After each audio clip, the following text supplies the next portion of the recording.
आज आपल्या पक्षाच्या वतीने आयोजित या राष्ट्रवादी चिंतन शिबिरात तुम्हा सर्वांचं मी मनापासून स्वागत करतो।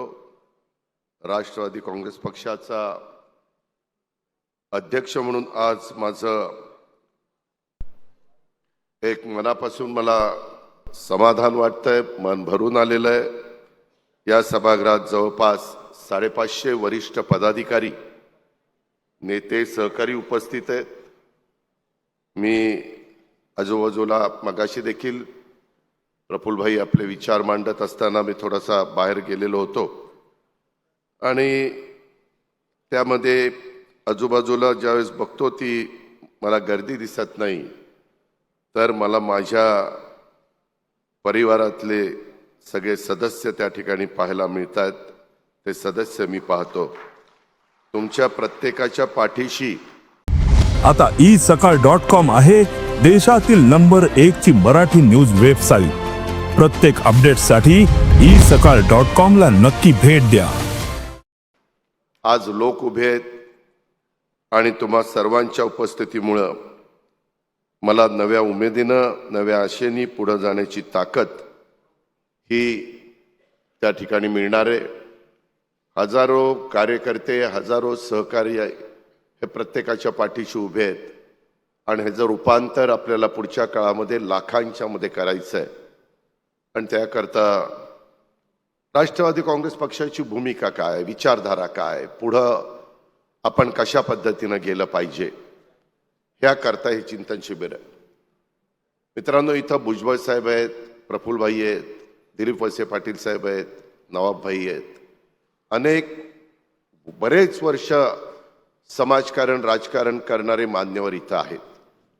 मी देखील जी सुरुवात केली त्याच्यामध्ये प्रफुल्लभाई इथं आहेत। 91 ला PV नरसिंहरावांच्या काळामध्ये आम्ही दोघंही खासदार झालो, 91 ते आत्तापर्यंतचा काळ, आणि त्याच्यामुळं इथं अनेक जण आज आपल्या पक्षाच्या परिवारामध्ये सदस्य म्हणून असले तरी काहींनी पूर्वीच्या काळामध्ये भाजपमध्ये काम केलंय, काहींनी शिवसेना उभाटामध्ये काम केलंय, काहींनी शिंदे साहेबांच्या बरोबर काम केलंय, काहींनी काँग्रेस बरोबर काम केलंय, अशा वेगवेगळ्या पक्षामध्ये काम केलेलं आहे।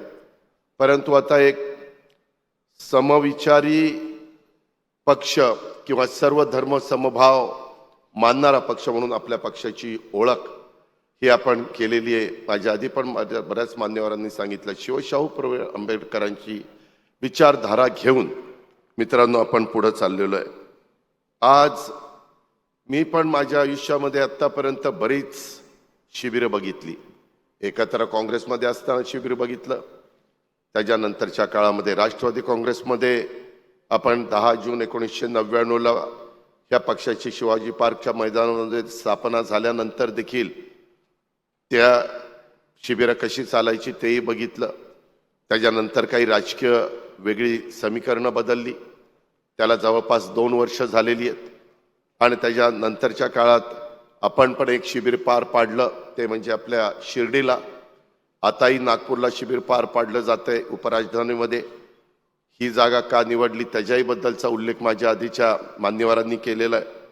आज आपण राष्ट्रवादी चिंतन शिबिरासाठी एकत्र आलेलो आहोत आणि हे चिंतन शिबिर केवळ पुढच्या स्थानिक स्वराज्य संस्थांच्या निवडणुकीपुरतं नाहीये, तर पुढच्या पिढीसाठी आहे।